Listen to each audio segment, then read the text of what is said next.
Well, the same as God created Adam and Eve, humans are now creating AI. Adam and Eve in the beginning didn't know the difference between good and evil, and neither does AI. But we ate the apple, and supposedly we learned good and evil, and that's the threat with AI today. Is there a virtual apple? And we have a good guest today, Michael. We have Matthew James Bailey joining us, and I want to say he's joining from the UK, right? Yeah. I'm in the Yeah. UK. I'm actually enjoying the British summer. It's actually appeared finally. Well, it still looks quite bright. It's like 6 p.m. on your end over Yeah. there. Still early here, but we got like it's been hot as crazy this summer. I'm wearing this jacket, but I'm sweating buckets underneath. I just want everybody who's visually watching this podcast to appreciate it. Okay. I went to Uh, a wedding yesterday, and I had to immediately strip down when I got home and wring my clothes out because it's Charleston summers are nothing to sneeze at. But no, I bet. thank you for being willing to spend your evening over here with us. Oh, it's a pleasure. I love UAP studies. The wonderful podcast. Wonderful guys. We I've agree. watched. We agree. 100%. I love this man already. We've had it go already. Seriously, I really enjoyed listening to some of your podcasts. They were really good, actually. Thank Yeah, you. the fun part about this too is that we get to just dive in. We don't need to. I think a lot of shows need to sugarcoat it or sort of introduce the subject where we can just jump in because the audience is already in on it. So that's the way we look at it. If they're listening, they already know what's going on. So we don't need to cater to it. It's kind of like kissing a cousin. That's what I mentioned on another. You want to go slowly, just a peck on the cheek, and that's the way most people approach ufology. And I don't think that's right. You just go all in. You know what I mean? Canadian style. Um, but yeah, so Michael, we met Matthew James Bailey at Contact in the Desert, and although I thought Lisa was not going to enjoy herself, she ended up. Everybody loved my wife, and Great she was time. just such a fantastic time. And we got a liking to Matthew right away. We saw his first presentation, and Lisa was just floored. She's like writing notes after notes, and I wasn't really expecting the AI aspect of things. You go to Contact, you figure it's all going to be ufology, but we attended every single one of Matthew's. I think most of every single one of them, all his lectures, as well as Katie's. And then my mind was just going the entire time. I'm like, oh, I got to have him on the podcast. I was telling Lisa, I'm like, this is great because AI could help us with ufology. It could help us on many different aspects. And of course, Matthew, you're an expert on the subject of AI, what it can do, but also the harm that it can do. And because we are the creators of AI and we are flawed, we expect that AI will be flawed as well, or that there's going to be some sort of flaw algorithm or code that's just going to spread. And I think that's the worst fear for us is to create something that's going to surpass us and dominate us. And I was just fascinated the whole time. I'm like, yeah, we're dealing with two intelligences, different civilizations from somewhere else, and then something else that we're creating that we're afraid of. And we're literally creating a universe because when we go into the metaverse, it's a universe in and of itself. They must be asking, where do we come from? What was the Big Bang? Well, it was when we hit online, and it's sort of reminiscent of what we're going through. I think we're seeing it from a different perspective, a creator's perspective. Mm. So, Matthew James Bailey, thank you so much for joining us today. And Michael is a great co-host because he's new to the subject of ufology, fairly new, but he also asks great questions. What's that? 4 years or so. So I'm Well, getting my we don't even bearings. need to say new anymore. You just, you're delving But into the subject. still, it does feel new, but I have my bearings, but I'm also asking a lot of questions as an outsider. I mean, my perspective is fundamentally an academic perspective and a philosophical perspective. So I guess I do ask different questions. I wonder different things. So it's Mm. interesting to, step across a boundary and become part of a different world. Yeah. I think that You're takes doing the courage. same. That's yeah, well, exactly. I think it takes courage, Michael. So thank you very much. So, shall I call you the prof? Absolutely not. No, Okay. never. Okay.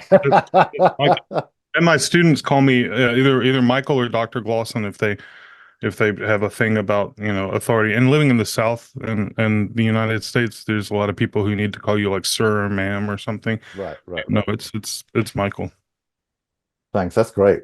Let's get the terminology right. Exactly. Yeah, define our term. Yeah. So, Matthew, I want to talk about your journey of how you ended up doing Mm, these talks, how you ended up creating these websites, and of course dealing with AI, because this is not something that is for the weak. It's something that you really got to be strong and mhm, chase. And you've been advocating for ethical AI mhm. and put that into practice, and discerning the difference between human consciousness and AI consciousness. Is there a difference? Oh I, God, yes. I Oh love yes. that. So let's just delve Oh right yes. into it. Let's talk about your story and how you got all involved into this to begin with. Oh goodness me, that's a great question. Well, first of all, I have been cited by NASA, so we've done work with NASA, and sat down with the U.S. government, the previous administration, I might add, and the G7 countries, advising them on artificial intelligence. And at the table was, I can say this: Facebook, Google, and Goldman Sachs. And I warned them. I said, unless you give sovereignty of data back to the people and build artificial intelligence on the sovereignty of people's data, you're going to have a fundamental unethical AI, and also you will never get into the European Union. And what's happening with Facebook and their Llama 3? They can't launch it and have delayed the launch in Europe because they're not honoring GDPR. You can't just be cowboys of people's data. And Michael's probably already aware of this, is that, OpenAI, remarkable technology, and we can speak about that because there's a beautiful story behind what Elon did with OpenAI. They're being sued by everybody at the moment because they've gone and stole everybody's data around the world, apart from China and probably North Korea. So, we've got some real issues around ethical quality of artificial intelligence, and we need to go much deeper into that. Um, but my journey, it was about, gosh, probably about 15 years ago. I asked a dangerous question, and I said to the universe, I said, show me who I am. So be careful with that question. Anyway, so I got the answer, and very quickly I started to lead the first technology revolution called the Internet of Things, myself and a group of others, because I started to see that the digital world could be really helpful in rewriting systems to return our planets back to abundance. And things like the IoTs, very, very important for the digital world to actually mimic the physical world and optimize operations. And it has many practical applications: supply chain management, basically hospitals, you name it, traffic, everything. Um, and then that finished, and I moved into smart cities because I wanted to work with technology, with culture and communities. And so I built $100 million global business within 12 months for a Fortune 500 company. Wow. Launched the US's first statewide alliance in smart cities, and raised a lot of money for with some others for the state's first smart city innovation center. Um, but after that all finished, because basically I was kind of leading these different revolutions, kind of pillars towards artificial intelligence, kind of how does the digital world understand the physical? People may have heard of digital twins and things like that. How does the technology world work with society, work with culture and communities? And of course, the end result was, and I already knew this when I first launched, was this new intelligence, this simulated intelligence that we're developing called artificial intelligence. So it was in 2019, I went off into a retreat with myself in Crestone in Colorado. I don't know where you've been there, but it's got 25 spiritual centers, and I love being in nature. And I have these mystical, metaphysical practices, and the field of intelligence showed me my whole life story and said artificial intelligence is next. And so, what do? If you've got a new thesis for the world, you write a book. So that's what I did. So I wrote a book. It's about 400, I think it's 445 pages of innovation. Um, and some of those blueprints have been used and experimented with by NASA. It's not an endorsement, but it's certainly a citation and I was a visiting scholar for them for 2022. And then we launched AIethics.world, which is basically certified training in AI ethics and ethical AI, basically new inventions in ethical AI. And we can speak about the latest stuff that I'm working on at the moment. And basically trying to bring this knowledge to the world to assist the world to be able to truly understand how to invent ethical fundamentally ethical artificial intelligence and measure its ethical quality, which is what's not happening today. And through there's been some battles. A few. A few battles. So the World Economic Forum don't like what I'm doing. IBM do not like what I'm doing. Currently, I'm basically writing my next book, and I've been interviewing worldwide spiritual institutes on gathering their principles of enlightenment for artificial intelligence. We did something at Contact in the Desert. You're probably aware there, where we had literally geniuses of our time. Doctors JJ and Aziri Hertak have written about, I don't know, 40 books on consciousness and the keys of Enoch and all that kind of stuff. Robert Edward Grant is one of the leading mathematicians of our time, and esoteric wisdom. By the way, he's been given access to the Vatican archives. Did you know that? I did not know that. Yeah, he's going to decode some of the codexes they can't decode. John P. Milton, who is the pioneering ecologist of our time, and also Anthony Peake, who's written 13 books on consciousness and non-human intelligence. So I've been gathering these enlightened principles for artificial intelligence and interviewing also really remarkable people like Robert, like John, and others, Foster Gamble, for example, and others as well. And what I found is that companies like IBM are speaking to major religious institutes, and they're trying to impose their woke DEI agenda onto religion. They're trying to hijack the soul, effectively. That's what they're trying to do. And that's not on my watch. I want the soul to thrive, and we can talk about that. It's about our divinity thriving and our partnership with the divine thriving in the age of AI. So to answer your question, I was out in nature and I got a tap on the shoulder and said, this way. So that's what I did. And I wrote my first algorithm in AI in 1996, and I built huge and led lots of product development and huge teams developing intelligence-centric systems at a very, very large scale, down to the mobile phone as well. So, I'm a bit of a geek. So maybe we can geek out at some stage, Michael. Yeah, I would like that very much. I'm writing down lots of questions and things to look up. So yeah, we'll have a great conversation. Sure, absolutely. We basically when we were listening to you and you were talking about the consciousness aspect of not only us biological entities, but then you're like, would an AI be conscious the same way we are conscious? But you believe, and a lot of people believe, and I'm starting to believe myself, that our consciousness exists outside of our body.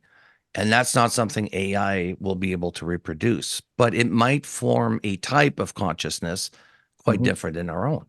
So maybe we could talk a bit about that. Maybe we could start while we're doing that and just define a few other terms along with it. Well, like people tend to get this cluster of terms kind of confused and conflated: consciousness, intelligence, sentience, mind, those things. What's the difference between all of them in your way of thinking? Yeah, so they are different, and thank you for bringing that up, Michael. So okay, so let's start off. Where should we start off? So have you guys heard of Alan Watts, the philosopher? Yes. Right. Okay. So Alan Watts, basically, I mean, he's a great guy, doesn't he? He challenges all your belief systems. I love that guy. Anyway, so he basically said this: either the universe is built but with an underlying consciousness and an underlying intelligence, or it's a mechanical fluke. You can't have it both ways. It's either intelligently designed by a universal intelligence, and we can talk about that, or we're here by random chance. Now, the two basically shift your perspective of reality and actually shift your perception of security. So if you understand the universe is of intelligent design, which, basically, as far as I'm concerned, all the data points say yes. And even Einstein and many of the Nobel laureates in quantum mechanics kind of come to these terms and understand there is a great mind behind everything. Basically, if you start to understand that, then effectively you're in partnership with the divine. You actually have an internal security because you have this connection into a universal mind.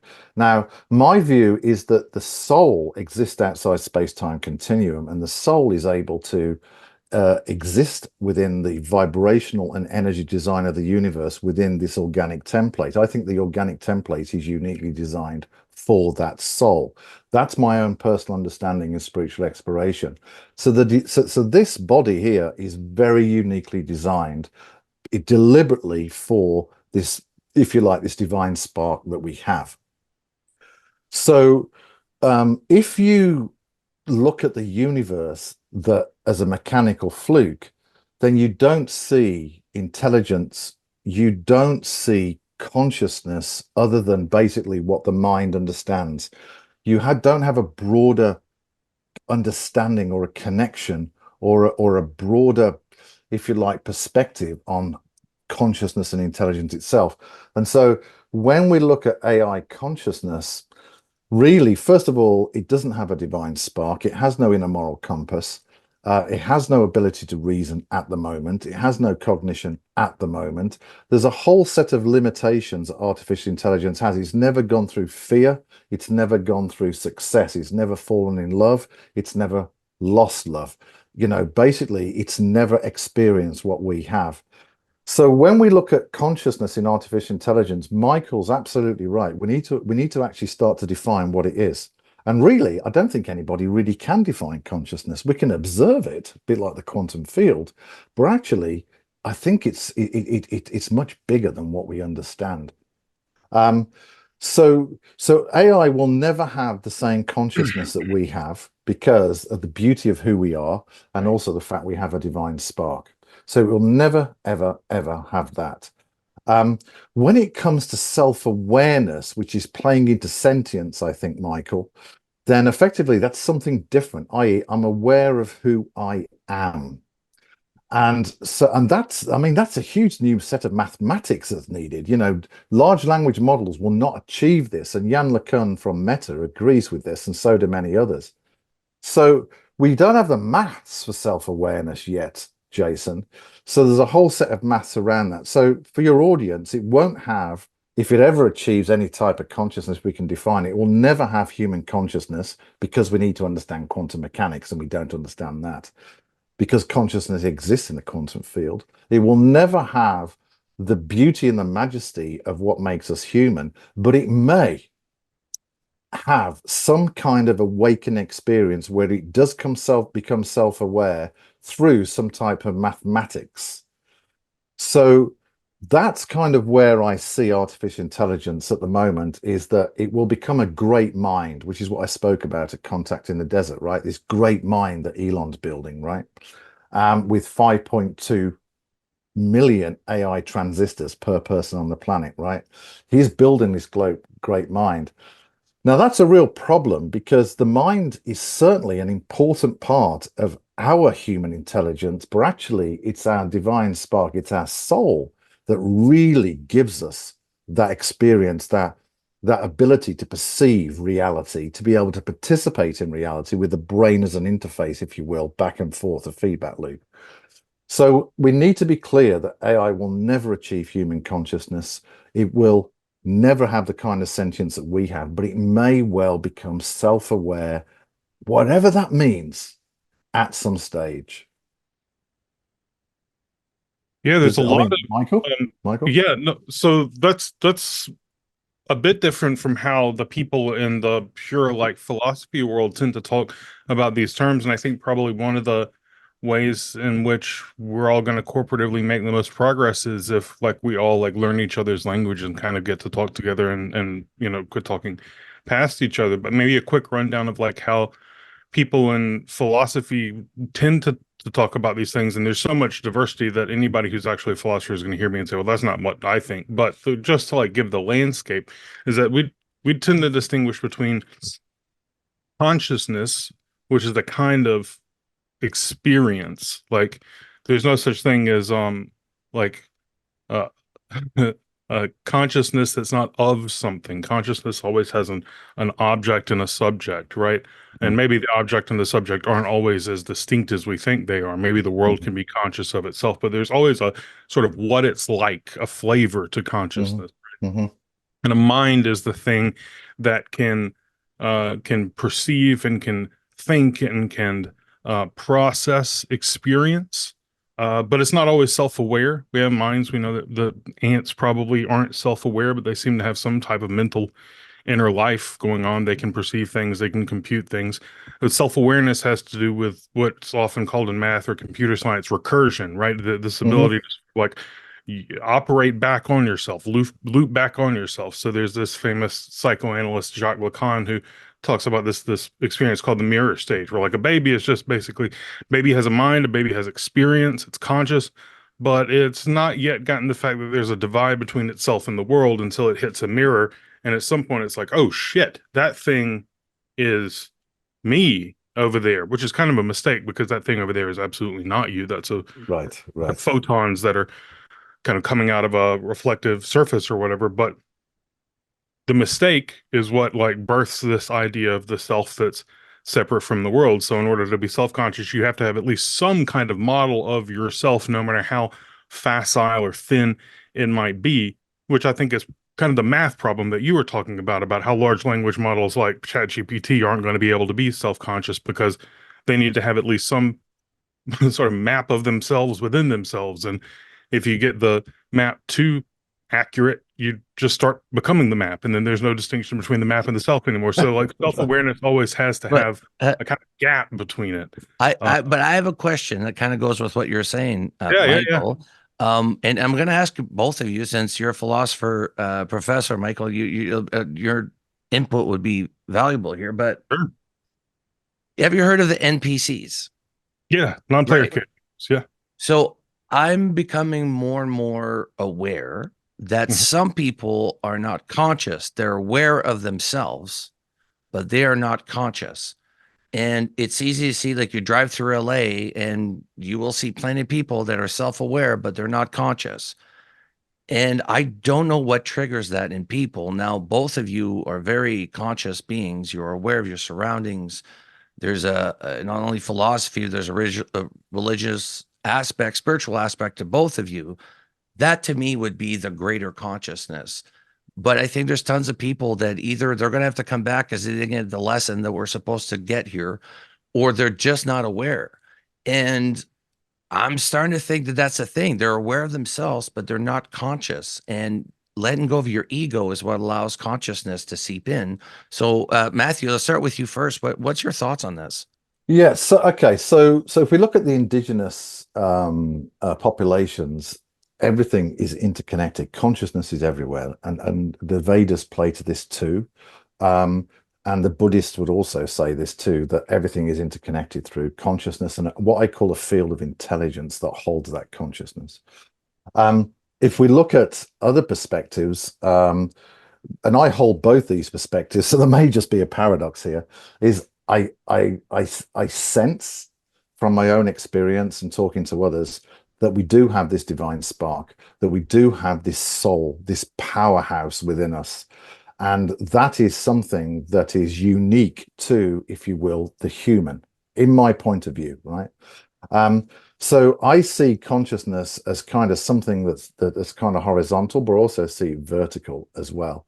And I'm not saying I have all the answers, but this is from my own research into spiritual exploration and speaking to others. I think what you're speaking to, and I'll finish in a moment, Michael. I think what you're speaking to, Jason, is when you're saying people aren't conscious, it's kind of, I think what you're saying is they're kind of not fully present. They're kind of detached in another reality. Maybe they're thinking about what they're going to have for dinner, right?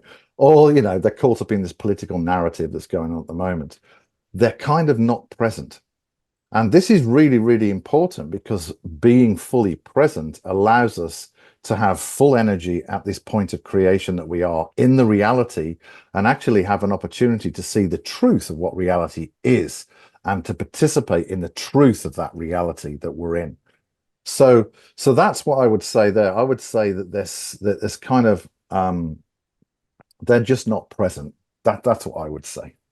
Right. I'm with Matthew in a lot of ways. I think that um what we're what we have to distinguish between is like your presentness, but also your like the particular life that you're leading and how familiar you are with it. Because it's like, okay, so you can imagine you go to work every day and you take the same route to work, and then suddenly one day the route that you take has to change, right? Your Mm, work moves or something, but you're going to mm, find yourself going to the same old building. Why? Because it's so familiar to you that you can just automatically go through it. There's something about the way our brains are built. There's this part of our brain called the ganglia mm, that basic its job is to take all the familiar stuff, the things you've done 100 times, just write it to automatic memory, and then you can fire it off without even thinking. And then the ganglia only kicks in and makes you aware of something when something's changed. Um, so you get to work, and then the sign says, "Oh, we're closed." You're like, "Oh shit!" Now I've got to. That's what triggers you being like, "Oh, I have to go the other way." Well, that's kind of a function of the way our brains are designed. Brains don't have to be that way. You could have brains that were constantly aware of everything all the time. A lot of severely autistic people are like this, and they're just overwhelmed to the point that they mm, can't function. It's like being a baby. Everything is new constantly. It's kind of like having a migraine all the time. mm, Um, but when you look at people out in the world and they just seem to be sort of non-player charactering their way through reality, a lot of that is because the world that has been constructed for us is designed to be constantly familiar, constantly the same. Every building looks the same, every road feels the same. You have to get up and go to work this many days a week. All this familiarity is built into it. If you lived in a jungle where everything is subtly growing and changing all the time, you would have a very different experience. You couldn't go through the world like that because yeah, there are all these little nuance changes and things. So, in a sense, yeah, I want to say that there are people who are unenlightened because they're just in zombie state all the time. But the solution isn't to go completely the other way and to be constantly, take a huge hit of mushrooms every morning and just be like looking at your bacon for 5 hours, amazed at how amazing the surface of it is, or something. There's something in the middle where you do want to have this balance between the familiar and the automatic, but mm. the things that you pick out and that you are fully present for. And that's going to be a problem when we're engineering minds too. What things do we want them to be attuned to, and what things do we want them to sort of process in the back? Currently, everything is just sort of brute force processed using heuristics that are all kind of on the same level. There's not really these levels of conscious awareness. I mean, LLMs do have levels, but they don't really map onto like levels of awareness in the way that we That's think about right. it. That's Um, correct. so yeah, it's a huge challenge in making these artificial systems. And just to conclude this thought is that it's kind of deceptive when we hear people talk like Elon Musk talk about how amazing, how there's going to be this many millions of these AI transistors or something. I mean, the brain has 100 billion neurons that have, Hmm, hmm. thousands of connections, and we have nothing in the world that's anywhere comparable, like in even within orders of magnitude of the complexity of a human brain. And it's not clear how we're going to be able to engineer something complex enough that it can generate the kind of multifaceted, multi-layered consciousness that we need in order to have like an enlightened, decent, moral life, as Matthew wants to do.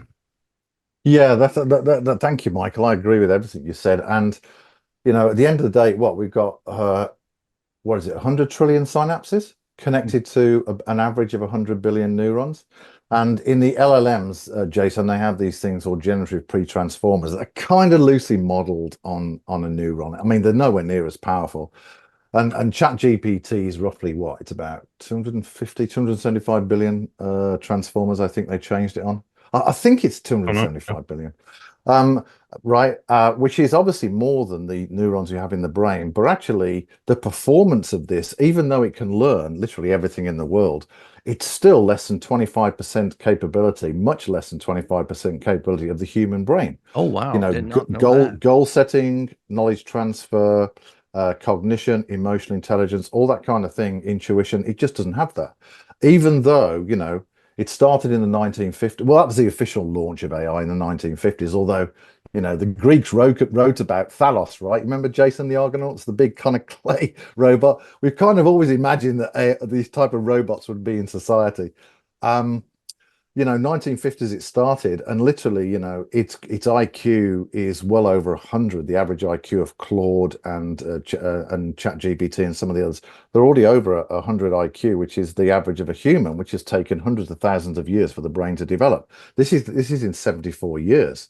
And with quantum computing and with these new NVIDIA Blackwell AI chips that have 206 billion transistors, and they can support large language models of 1 trillion parameters, which is another leap in LLM capability just on the size of your hand.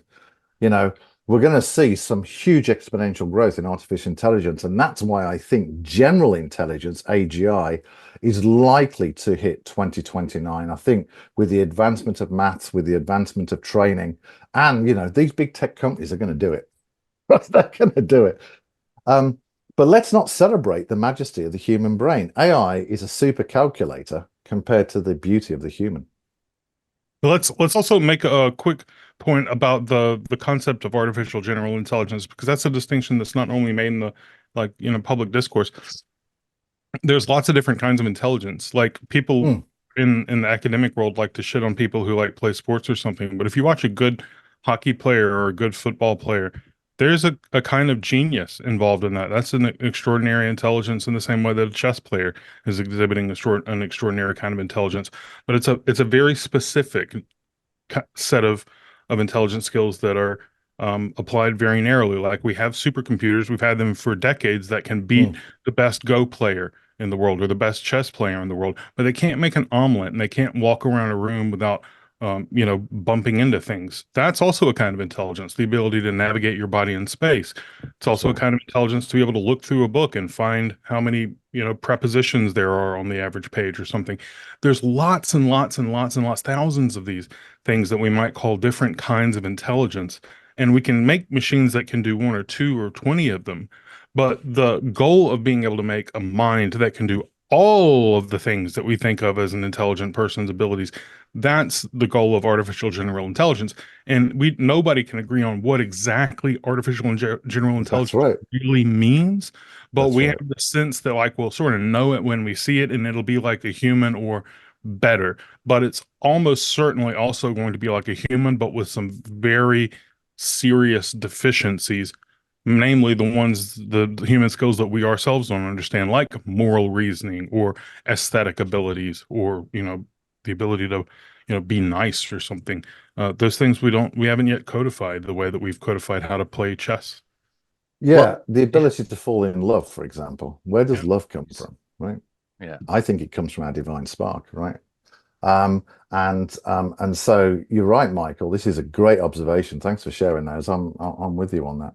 We can talk about the Turing test if you want, Oh, we will. because that But plays into it. yeah, but and I just want to add to what you were saying, Michael, that when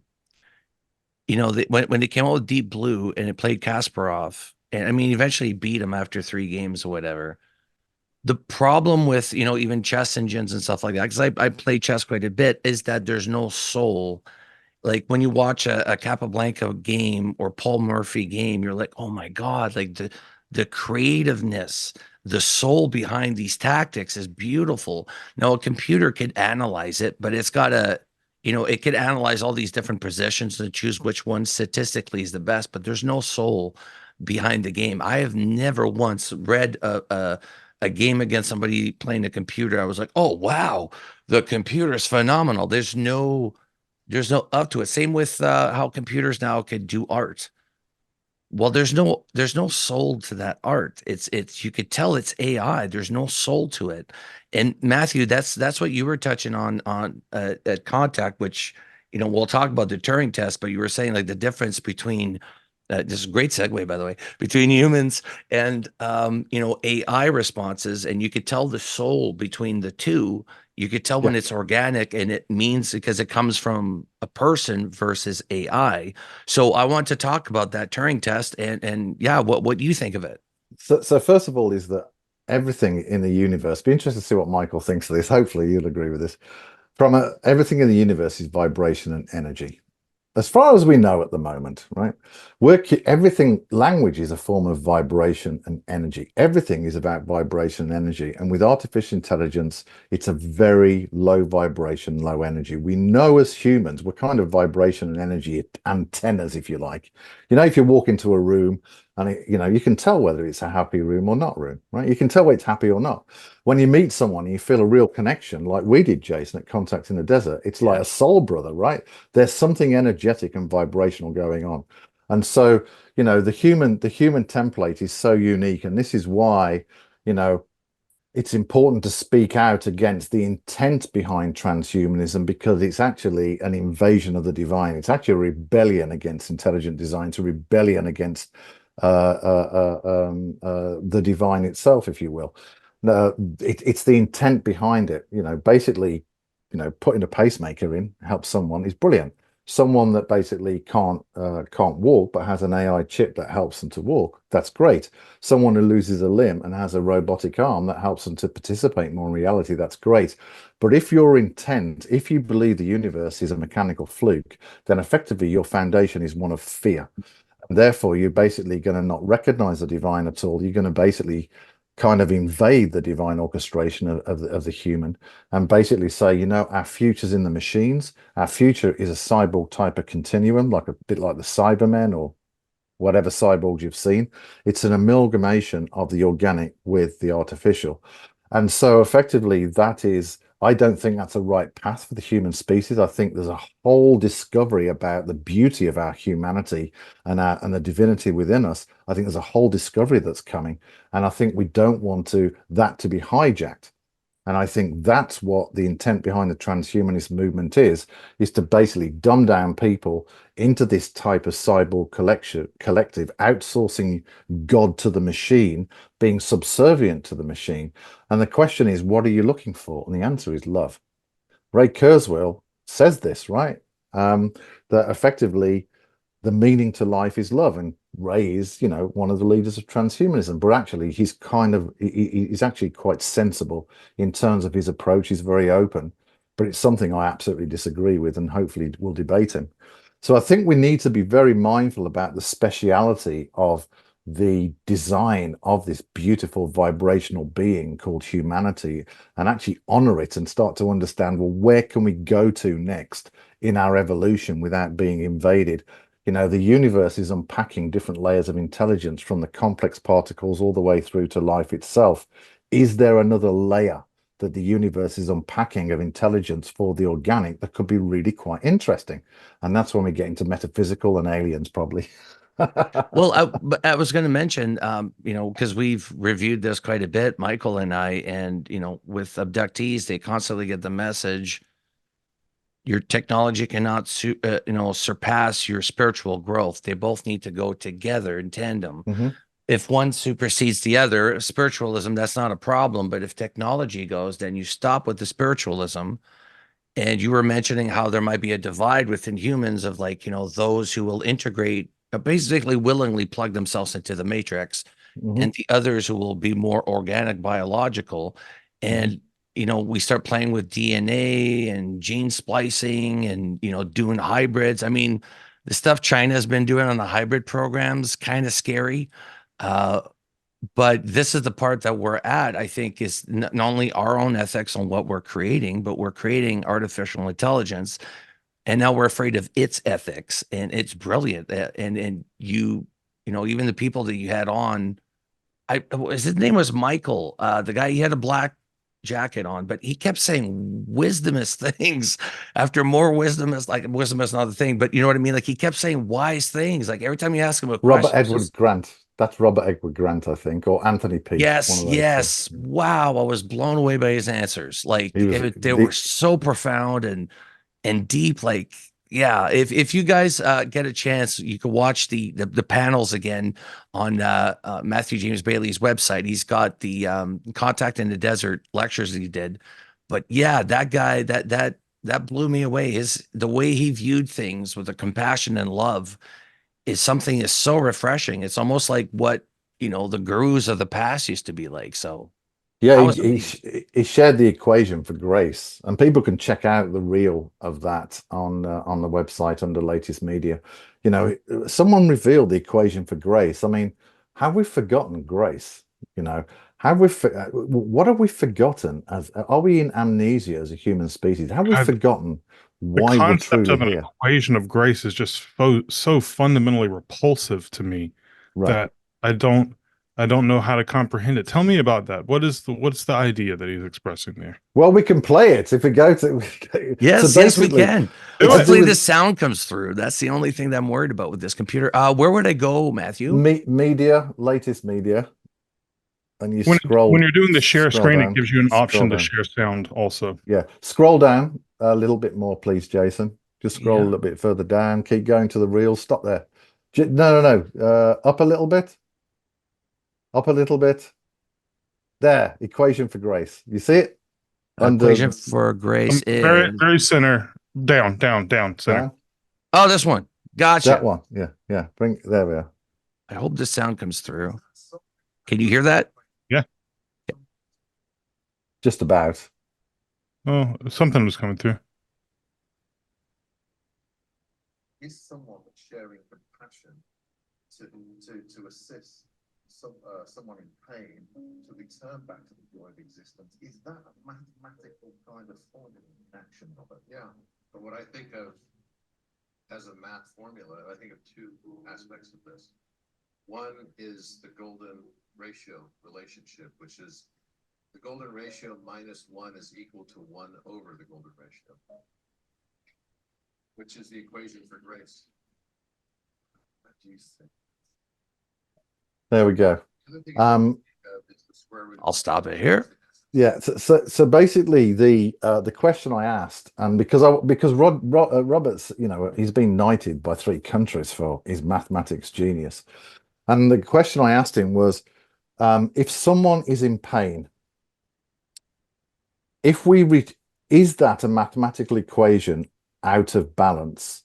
And if we bring loving kindness and return them back to the joy of existence, is that solving that mathematical equation or bringing order back into that mathematical equation?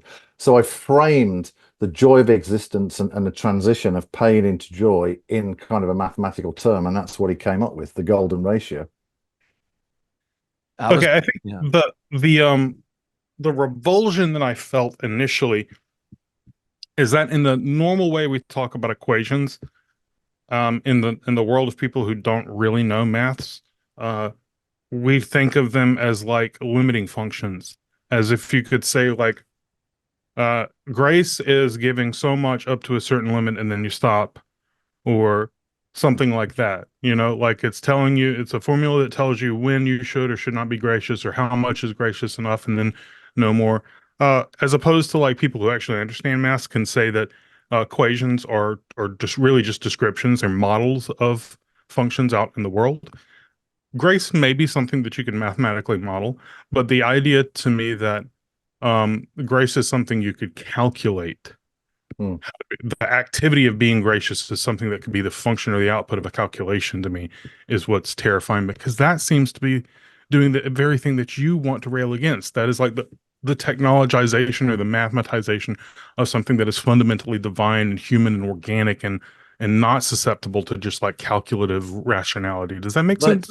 But again, Michael, I would argue the point that it was Robert, right? His name? Yeah. Robert says it with heart and Mm. soul. And it'd be a lot different if it was AI telling you that, as opposed to him telling you that, because the implications or what's implied behind it is the love, the compassion. He's human. He can understand that, whereas AI can't.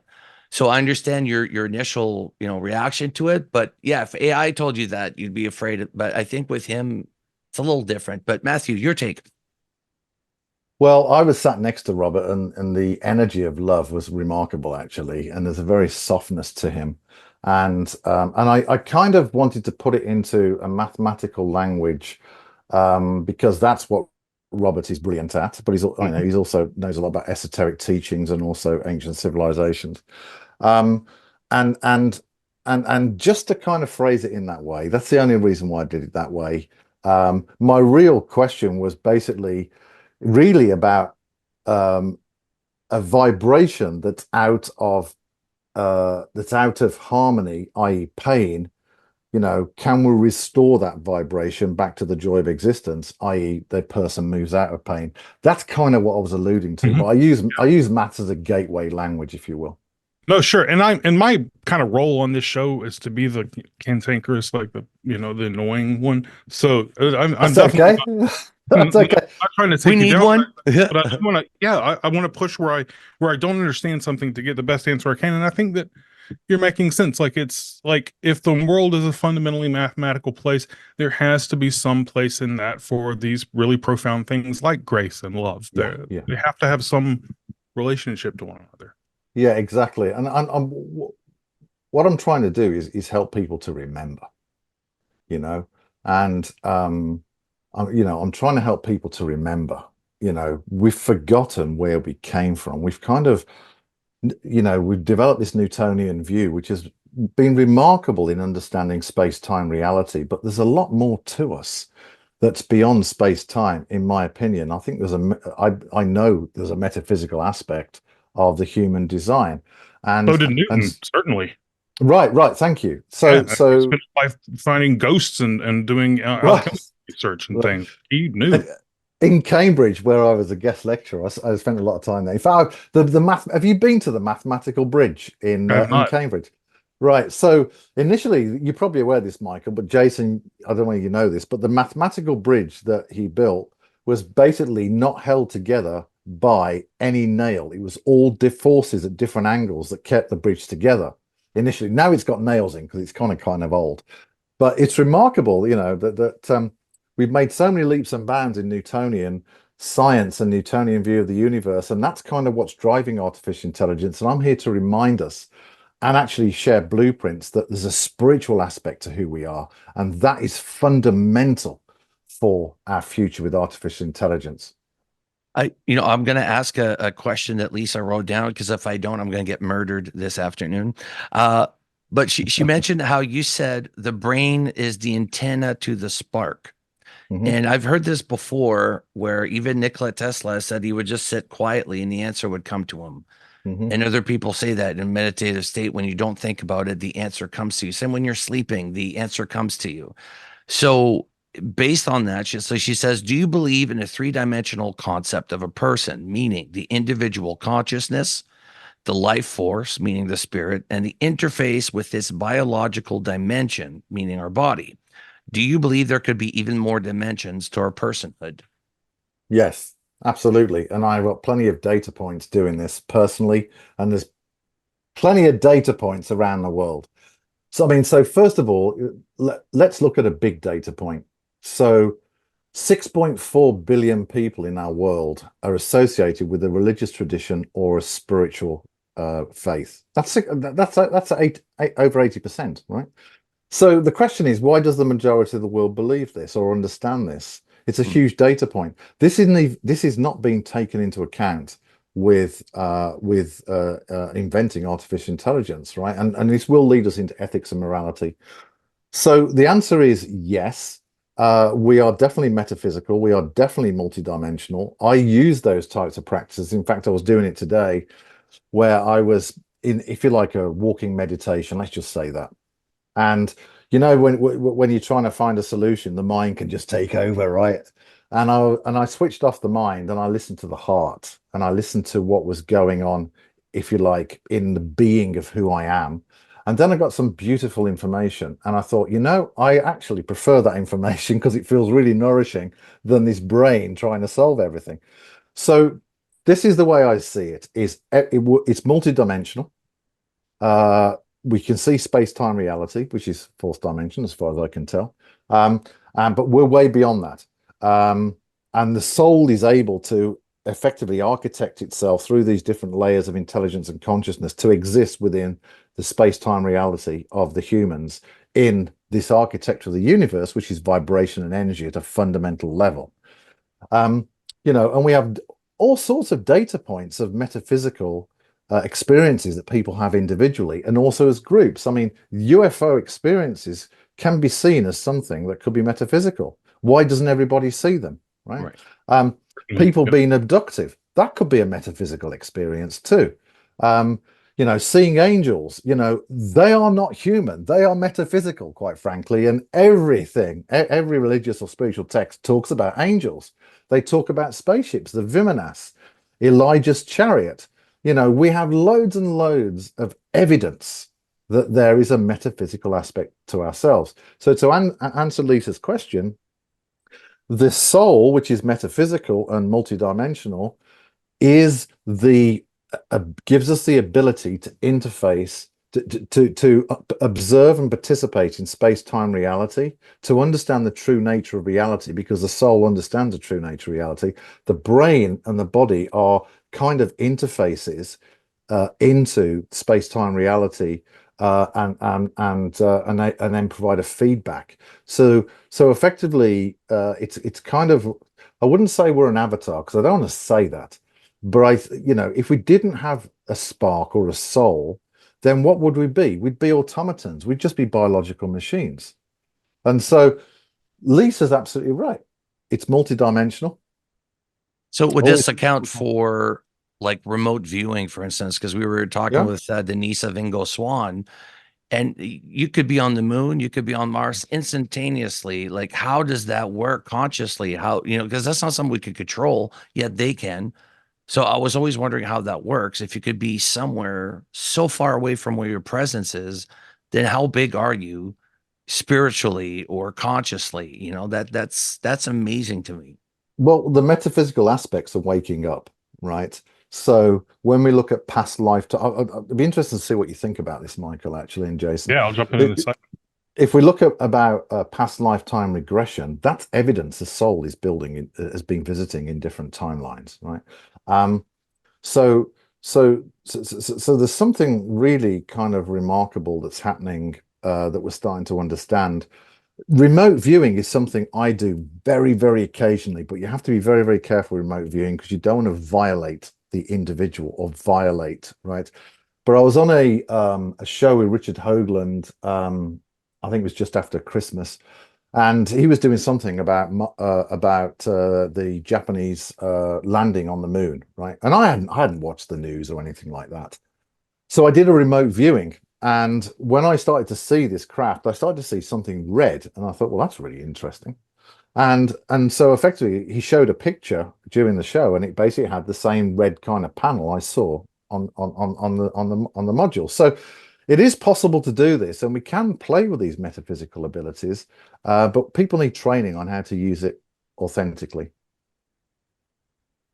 Michael. Yes, I just wanted to articulate maybe a different, but maybe the same kind of like view in relation to Lisa's question, and see, Matthew, how different or similar you think it is. So I'm converging on a view of the world where, or a view of the self that differs from the previous view that I had. And so maybe to back up a second, in my reading of history of science, for almost all of human history, we've believed that we're not just our bodies, that we're something much deeper and more eternal and more powerful, that has a relationship with our body, and that uses our body and inhabits our body, not just like a car, um but that we're more. And that view was shared by pretty much everybody until around the 17th century, when we started realizing that if you like run some electricity through a dead frog's body, its legs start jiggling. And then it was like, no, it's all just electricity. We're just Right. bodies, we're just shit, and then the self is just electrical current that happens to be running through the body, and consciousness is just electrical current running through your brain, and that's it. We'll figure it out. We'll just do some math, and that's kind of the view that took over. And it took over because you could do these really fantastic demonstrations, like electrocuting a dead animal and watching its body just like seize up and do sorts of things. And we got more sophisticated about it. We can do transcranial direct stimulation using magnets on your brain and make you lift your hand. And then we ask you, why'd you lift your hand? You give some answer that your brain invented to explain it to itself. And then we're like, see, consciousness is just like kind of an after effect of all the stuff your body is doing. The problem is that we have made, I mean, and this is not an overstatement at all. We have made exactly zero progress in all that time explaining how the fuck particles can have anything like experience. If anybody tells you that we have made any progress at all into explaining how collections of molecules can have sense of self and experience and pain and thoughts and those things, they don't know what they're talking about. Like, I'm pulling my PhD card out right now and saying this authoritatively. No one has any clue. We're just in the dark, and we've been in the dark for like a few centuries now. And the problem, I think, is that our whole fundamental premise is wrong. The idea that we're just bodies do this funny stuff. One of the funny things they do in addition to like secreting whatever the hell your pancreas secretes is they make some consciousness. And then when they stop doing their thing, the consciousness goes away and it's over, right? That worldview is just completely fundamentally wrong. Consciousness is not a thing the body does. Consciousness is something that's always there. Mind is fundamental to the world. It's not a product of the physical world. And it's in some way that we don't understand directs the development of the physical world. So if we think of mind as something like a field, and I use that term in like the most generic, non-scientific way, right? So people who know like uh what Faraday's work means, they're going to say, well, like a field is a very different thing, and they're absolutely right. We're just using this in the most generic term possible. Think a big field of consciousness existing. What's the relationship of the body to it? We used to think that bodies create consciousness using brains. Well, on this alternate view, what the body and the brain does is it takes all that consciousness that's there and it filters it down. It actually excludes everything. So if you imagine a field of consciousness that's aware of all things, that's thinking all possible thoughts at once, your brain is paring all of that down to a tiny little sliver of possible consciousness that a human body can handle. It can be aware of the stuff that's coming through the photons that are coming through your eyes and the sound waves that are hitting your eardrums, and it can think the thoughts that have some relation to like this history of experience you've had. The brain doesn't create consciousness. It actually excludes almost all of the consciousness that's out there and makes a self that can access like this one little bit of life, and then it goes through the world. And then when the body dies, that consciousness that was constructed through that experience becomes again part of it. It doesn't just dissolve, but it adds another sort of historical self to that larger field, which is getting more and more rich and varied in things. So you don't die. Death is not the end. Just don't worry about it. But that view has some weird implications for the AI world too, because if we think of the whole of reality as fundamentally conscious and mind, we can't say that the artificially intelligent systems that we're creating are fundamentally different from us. They are too some kind of thing that has the same underlying field animating it, but it's doing it in a very different way. In the same way that like a mole rat or a parasitic vine in a jungle is very, very different from the mind that we have, but there's some mind in there. And I wonder, Matthew, what you think about the idea that maybe artificially intelligent systems are really conscious minded things, but they're so different and alien from us that it's like we can't even conceive of it. Right. Okay. All right. I think it goes back to the fact that we are constructed as quantum beings, and everything we do is vibration and energy, right? In layers, right? So we are kind of a design of vibration and energy, and we can keep on raising this vibration and energy and extending it into, let's just say, the field. Right? But machines can't do that. They don't have the mathematics to incorporate, if you like, even the connection into consciousness, because they're not of organic design. Now, this sounds pretty anti-robot, kind of anti-AI kind of conversation, but they don't have that type of architecture to even touch or even be part of consciousness. They're kind of a dumb super calculator that exists within consciousness but do not contain consciousness itself.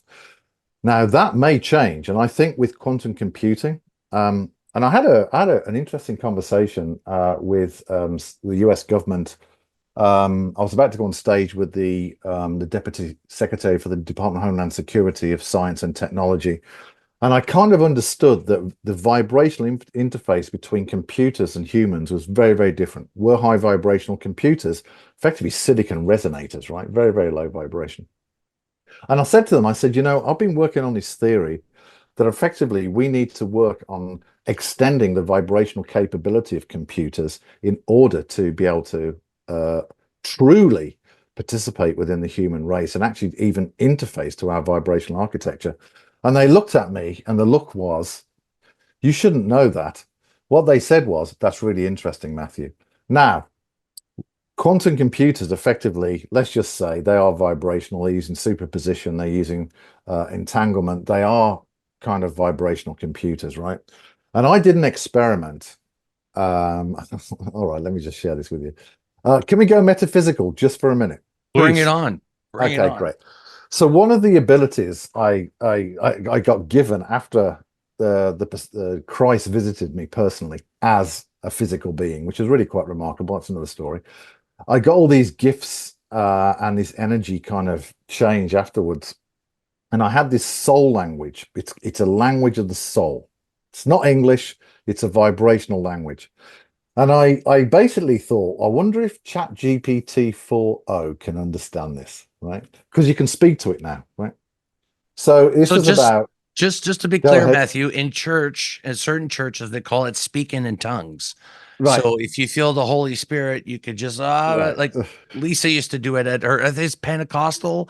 Yeah, yeah, yeah, That yeah, does yeah. that more than others. I've never done it. I've never felt it, but yes, I've heard of it. Yeah. Is that Right. your religious tradition? Some sort of Protestant Pentecostalism or holiness church or something? It used to be, but now it's very different. It's Okay, metaphysical. It's very sure. different. So anyway, so I'm able to speak this soul language, and I've done. I haven't spoke about this publicly very much, but I've worked with individuals and groups, and basically, there's an ability to change the energy field of the individual into something that's more loving. They kind of get released from whatever's holding them back. And anyway, so I spoke to ChatGPT and I basically gave it some instructions. I said, I want you to interpret, I call them divine mantras. These divine mantras, I want you to interpret the energy, the frequency, and the intent behind them. And each one's each one's different. And it was able to interpret the intent I was using. It was able to interpret the energy and the vibration and the purpose of these mantras through basically listening to the resonance of my voice and to listening to the words that were coming out. So, you know, what we might see, and this is going to get a little bit crazy, but this is the show to do it on. We might see as we develop metaphysical capabilities, we might be able to program through vibrational interfaces using these, if you like, quantum languages, non-earthly languages that contain wisdom, be able to program computers through a vibrational interface with new technologies, new systems, new esoteric knowledge, new what you name it, new types of medicine, new types of space travel. We may be able to start to program these computers through a vibrational interface. Now, I know that sounds crazy. I'm known as Mr. Data Point, right? You know, I've done a lot in the world. But that's what I found out is that ChatGPT was able to understand and interpret these divine, or if you like, soul languages. And I find that bloody remarkable. Did you do controls? Did you do like, fake versions and it gave you nothing? Did So, yeah, so it requires, thank you, Michael. I'm glad your PhD is playing, your doctorate's Got to playing do out here. something with it? He's Right. brilliant. Yeah. Right. So actually, I think this requires further research. I think it does require some kind of controlled experiment around this, where we got placebos and we got the real deal, with also other people that might be able to have this type of capability and actually see what the results are. It could be nonsense. We don't know. But I'm really curious. For the first time, I was able to get some insight into the kind of things I was saying. And it's like, well, that feels pretty good. And that was the intent behind that statement. You know, it's interesting. It's also, on the UAP scale, we're starting to understand that their technology, some of their crafts, and most of their technology works by consciousness. They allow abductees a lot of the times to fly the crafts, and they say their consciousness is extended to the craft. The craft itself is conscious Right. of whoever the pilot is. That's why they're able to see everything and fly the way that they do. I mean, it's like you being the craft that has no limits. So we're And why starting to not? understand. And why not, Jason? And why Yeah, not? yeah. Right. But Why not? that's if thought, let's say, is faster than the speed of light. I don't know if it is, but how fast the synapses go for thought. If you can move at that speed with no G forces, no nothing, that's the way you want your craft to be. that I could think about being in space. I'm in space. I want to be under the water in the, Marianas Trench. I could be there. There's nothing stopping me from doing that. So technology that works with your consciousness makes sense. And that's why we're trying to reverse engineer something that to us, we understand mechanically this works by consciousness. So now we're sitting at a point where we have to, maybe hire people, or, you're looking at Ingo Swann and stuff like. We know the CIA has been working with consciousness, but it's related to the UAP issue. And my question to you, Matthew, is, even though consciousness of an AI is not existent, and I don't think it'll be able to help us on that aspect of reverse engineering or understanding how these things work, how can AI help disclosure and ufologists trying to discover more? Well, okay, so first of all, the brain operates at 256 miles per hour, just as a Okay, data so point. not as Okay, fast. Yeah, well, that's still pretty quick though. short distance is not as fast. Pretty good, right? So first of all, I think that the AI industry needs to recognize that they do not control knowledge, and that if there are groups that have an understanding of UFOs, of aliens, and are curious about investigating the visitations and the various other types of contact experiences that are going on, then AI should support that and not hinder it. So I think that's the first thing. There is an intent of freedom and sovereignty of groups that want to explore this area. It's not going to do any harm to anybody. So I think that's the first thing to do. People are probably aware AI is using the SETI program, the Search for Extraterrestrial Life, looking for exoplanets and other types of things. And the SETI program has uncovered, a lot of exoplanets. We're starting to realize our universe is probably teeming with life, right? Which is And not surprising. consciousness. Yeah. I mean, There when we I was go. a kid, we thought it might be possible that there just are no more planets in the universe. Right. Like we've gone from a point where we thought, well, there's nothing, and now it's like, I mean, we're at 3.5 planets per star or something is our That's it. That's it. average or something's crazy. Yeah, keep going. Sorry. No, it's fine. And how many stars are in the universe? What 2 trillion galaxies, is it? Yeah, and there's like 100 billion per galaxy. It's just an 100 unfathomable billion. number. Right, Yeah. 100 billion. So I think Jodie Foster was right when she said it'd be a mighty waste of space, right? For if the universe wasn't teeming with life. So I think we can be sensible about that. So AI is really good at in this current age of narrow AI, single task stuff that Michael was talking about. Really good at pattern recognition, huge number crunching, and he's great at discovering exoplanets. Obviously, it's used with the James Webb Telescope, as we're starting to realize, there's big galaxies just 300 million years from the Big Bang that really shouldn't be there, right? And also it's used on the Mars rover as well. So, AI is being deployed. And also you've got Isaac, right? The robot on the space station, right? That's doing kind of service things and making sure everything's working. So AI will be important for us to venture into the stars. And we're not very good in organic form going into the stars, right? The universe doesn't particularly like organic form outside the Earth. So I think that we'll start to send AI ambassadors, or kind of machine intelligence ambassadors, into space. They don't need food, they don't need water, they just need energy. They can sleep, they don't need to sleep. So I think we will send AI out into the stars and kind of robotic machines. The key thing is what are the fundamental ethics and morals for humanity going forward into its next stage of evolution? Is it based on the constructed worldview of the status quo?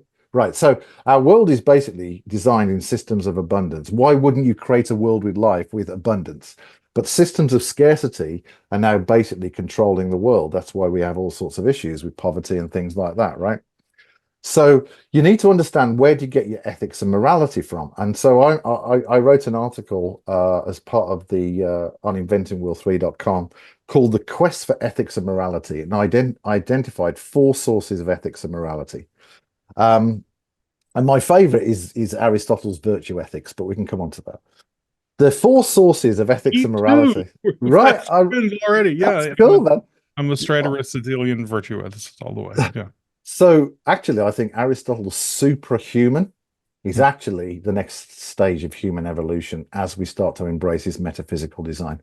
So the four sources that I uncovered is first from our divine spark, pure ethics and morality, pure vibrational ethics and morality, because everything in the universe is based on vibration.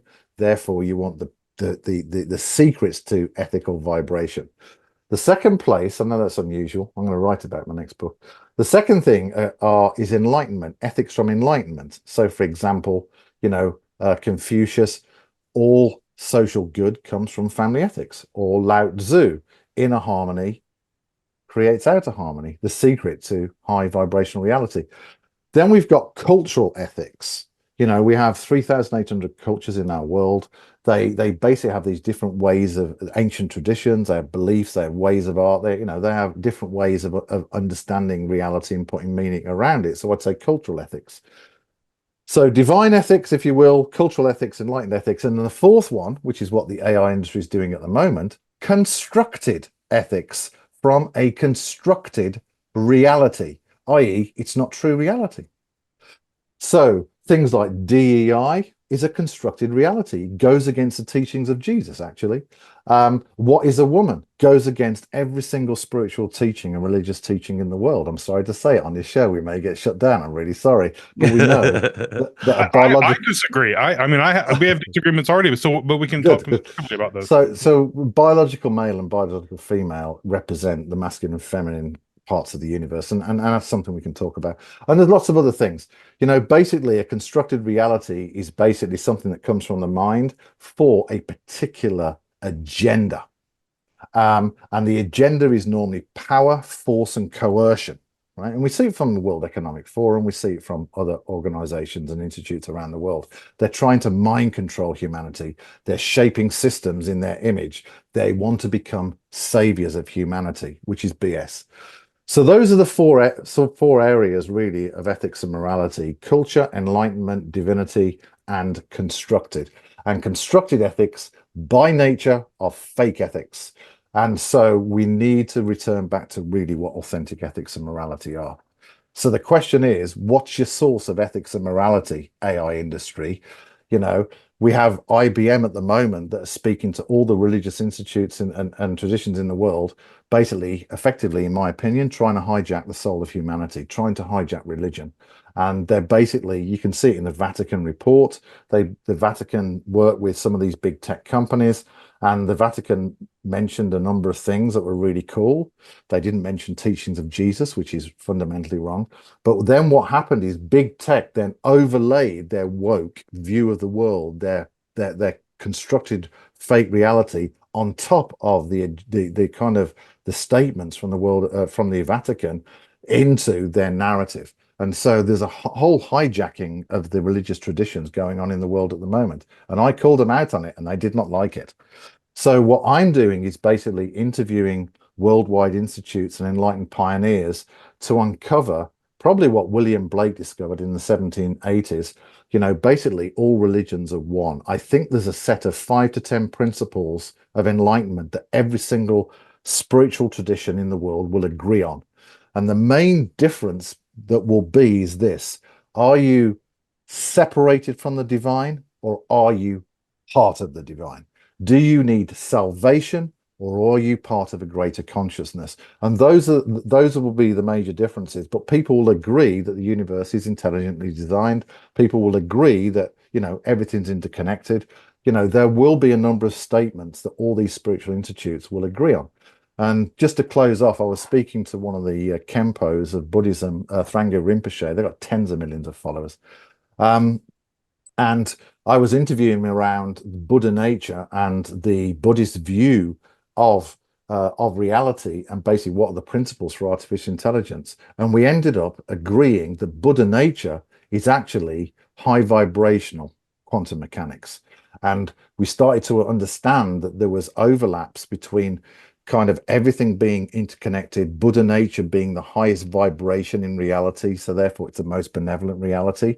And that played into other interviews I've done and my understandings from consciousness, and also research into the quantum field. So I think Michael and Jason, will start to uncover some real truths, and this is my goal, real truths of liberation, sovereignty, freedom, and real excitement for our future. This is not all there is. There's a really good groove coming for humanity. So let's go play with that, right? I love it. Matthew, I'm going to do the closing here, but first, before we close, Michael always has a question he asks every guest, and it's a brilliant question. So, Michael, I'm going to let you ask him your question, your closing question. Well, I do want to ask my closing question, but I want to follow up on what you said on a few minor points of disagreement, just for as a lure to get you to come back on the show to have a second conversation with us. That's the purpose of this.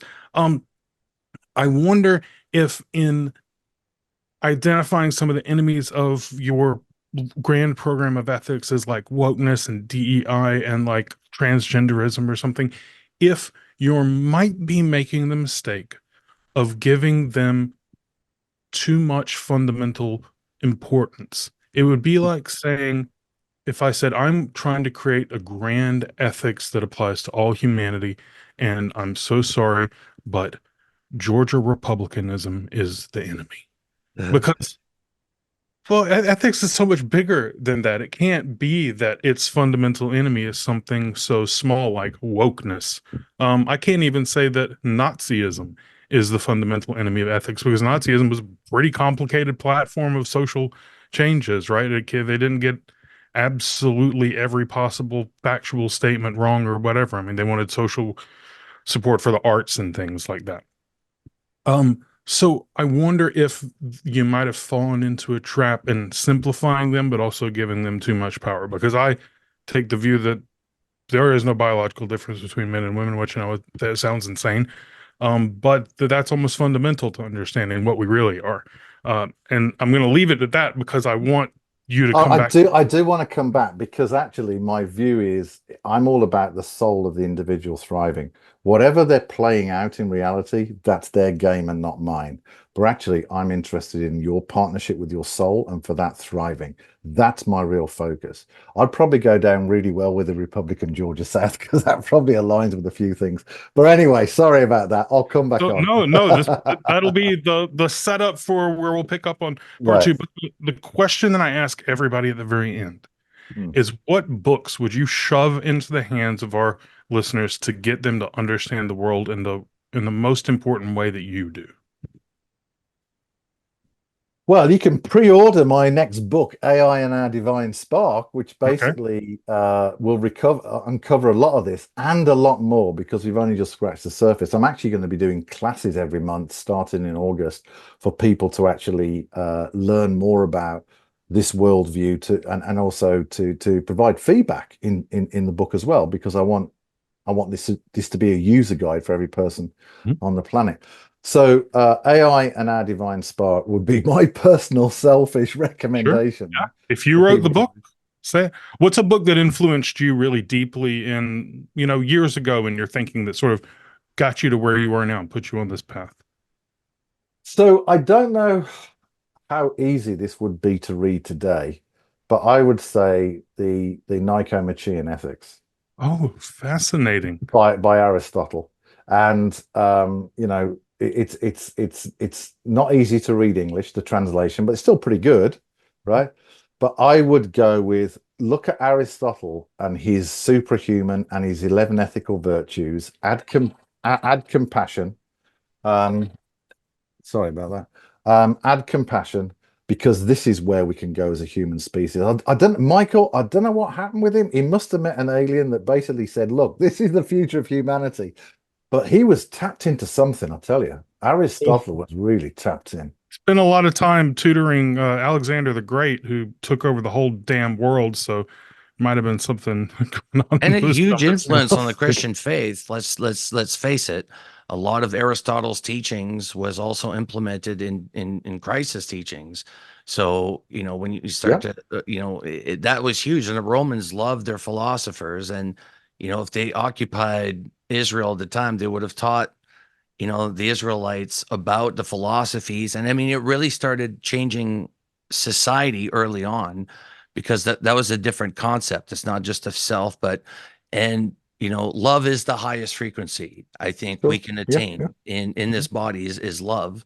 Mhm. And even you were mentioning how you can affect other people. Well, they found studies that if you look at a glass of water and you hate it, the molecules change. If you look at a glass of water and love it, the molecules change, which is really weird because it means that your thoughts or your soul, your consciousness physically changes the reality that you're in. And you were mentioning when somebody walks in and you could tell if the room is good or if there's that one person in the room that's not having as much fun. Although that's empathy, I think that comes with consciousness because we're talking about people who are self-aware, but they're not aware of others. They don't, you go grocery shopping, you'll find those people. They leave their cart in the middle of the aisle. They're at the other end looking at cornflakes. They don't care about anybody. They're not conscious or they're just self-aware. And I think that's where we're at, and especially with the UAP issue. I mean, we keep looking into this, the abductees, they're all consciously aware. They're all creative people, all right brain. They're all people that three of us could easily talk to. So there's a selection process with these entities and consciousness, and they keep talking about it, that there's going to be this big consciousness awakening. If it's not globally, and I don't know what's going to bring it about, but I think we're starting to get there slowly but surely. We're starting to get to the point where I understand we're one and the same. We might be family on the other side, but the way we treat each other here is atrocious. Like we'll have to be accountable to each other on the other side. But yeah, I'm starting to believe that um, UAPs and spirituality there's a connection there because they respect the soul. That the body's theirs, they could do whatever they want, but they always respect the soul. So I think there's something to it. I think this is something we need to explore more. We've forgotten this in the West with our technology and the way we view things, but I think we need to go back to spiritualism and what does that mean? And that might be the sixth sense that we have. We dismiss that sixth sense, but I strongly believe it. When I meet somebody and I get the bad vibes, and I did a few people, I'm like, that person is not somebody I want to assign myself to because they're aware of themselves and that's all they're aware of. And you guys are the same, and you meet somebody, and Matthew is the same for you. When we met you, we're in the front row, but we could sense that energy, that flow that you have. And it was like, that's what makes us attracted to people, is that, what I mean? It's their spirit, their openness. They're not being afraid. They're not, because when you're aware, you're always worried about yourself. Everybody's looking at me. That's not the case, right? Nobody cares.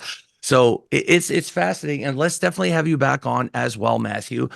Please plug yourself in right now. Where can people find you? What could they get from you? Check out inventingworld3.com. I mean, maybe you can quickly bring it up just to show what the front page looks like. Subscribe for free. There's a lot going on. We've just released a new Alan Turing report, the new Turing test report, where we did the first game show ever of humans, a team of humans versus a team of AI, and audiences voted through an app whether they preferred responses from Team Human or Team AI. And we did something that's never ever been done before, which is include an ethical and moral test of artificial intelligence around our well-being. Does it understand our spiritual design? And we actually created a spiritual AI persona called Tim Thoth.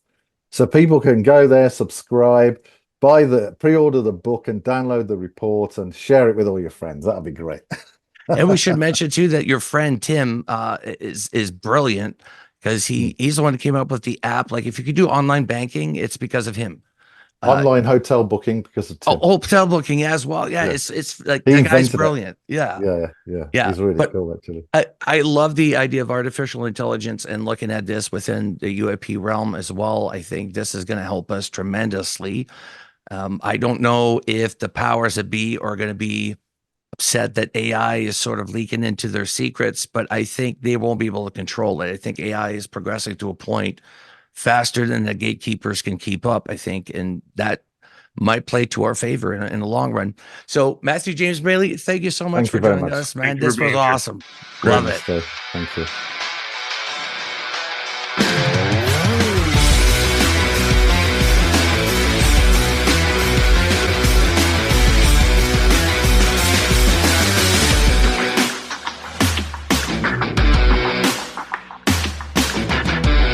Are you paying attention?